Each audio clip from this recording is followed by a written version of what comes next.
ओम नमः शिवाय। तो भक्तों, आज मैं बात करूंगा मारुति नंदन अंजनी पुत्र हनुमान की, उनकी हनुमान चालीसा के बारे में। अब इस छोटे से ग्रंथ में इतना कुछ समाया हुआ है जिसको कि जानना बहुत ज़रूरी है।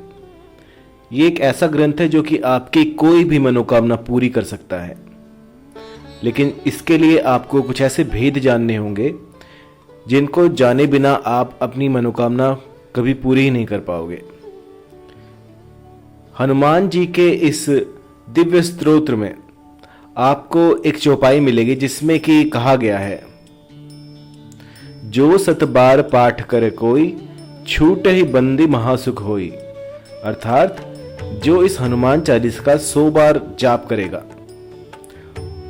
वो सभी बंधनों से मुक्त हो जाएगा और जो भी उसकी मनोकामना है वो पूरी हो जाएगी। जब भी कभी ऐसा संकट आ जाए जो ठीक हो ही ना सकता हो, जिसके मतलब कि इम्पॉसिबल ही समझिए कि ये ठीक हो ही नहीं सकता, तो वहाँ पर भी हनुमान चालीसा जो है 100% काम करती है। हनुमान चालीसा को अगर 100 बार आप जप लेते हैं एक दिन में, जैसे कोई संकट आया तो उसमें आप 100 बार इसको जप लीजिए, तो जो भी वो संकट है वो क्षण भर के लिए भी नहीं टिक पाएगा आपके पास।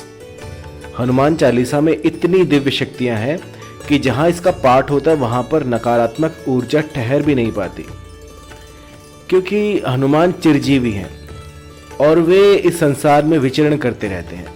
और जब कोई भक्त उनको पुकारता है तो वो क्षण भर की भी देरी नहीं करते और अपने भक्त को बचाने न जाने कितनी दूर से एक पल में आ जाते हैं।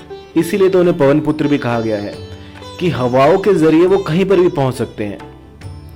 उनकी स्पीड इतनी है कि मैं आपको क्या बताऊं कि ये सोच लीजिए कि अगर आप अपने घर से ऊपर चौबारे में जाएंगे तो आपको कितना टाइम लग जाएगा, 10 मिनट 15 मिनट। लेकिन अगर हनुमान जी सूरज के पास जाते हैं तो उनको एक क्षण भी नहीं लगेगा, 1 सेकंड में वो पहुंच जाते हैं। तो जब कभी कोई मुसीबत आए, कोई दिक्कत परेशानी आए, तो हनुमान जी को याद कीजिएगा, उनकी हनुमान चालीसा को रटना शुरू कर दीजिएगा, तो हनुमान जी किसी न किसी रूप में आपके पास आकर आपकी उस दुविधा से आपको बचा लेंगे। ऐसा मेरा स्वयं का अनुभव है और आप भी बताइएगा अगर आपके साथ ऐसा कुछ हो, क्योंकि मेरी जिंदगी में इतने सारे अनुभव है कि अगर मैं बताना शुरू कर दूं तो इनकी गिनतियां करना मुश्किल होगा। हनुमान जी साक्षात प्रकट भी हुए हैं। ऐसे भी काफ़ी मान्यताएं हैं जिसमें कि हनुमान जी को पढ़ते हुए देखा गया है किसी गुफा में। तो जो चिरजीवी होते हैं वो अमर होते हैं, वो कभी मर नहीं सकते। तो हनुमान जी अभी भी आज की तारीख में इस दुनिया पर रह रहे हैं, तो उनको इस दुनिया के बारे में बखूबी पता होगी कि ये दुनिया कैसे चलती है। इसलिए हनुमान जी से बढ़कर और कोई आपकी सहायता नहीं कर सकता। जो उनकी शरण में चला जाता है वो उसको पार लगा देते हैं। अगर आप भी अपनी ज़िंदगी में खुशहाली चाहते हैं तो ये हनुमान चालीसा एक दिन में 100 बार पढ़ के देखिए। मेरा विश्वास कीजिए कि आपकी जितनी भी दुख है, दारिद्र्य है, वो सारा कुछ क्षण भर में नष्ट हो जाएगा। एक बार करके ज़रूर देखिएगा। जय श्री राम।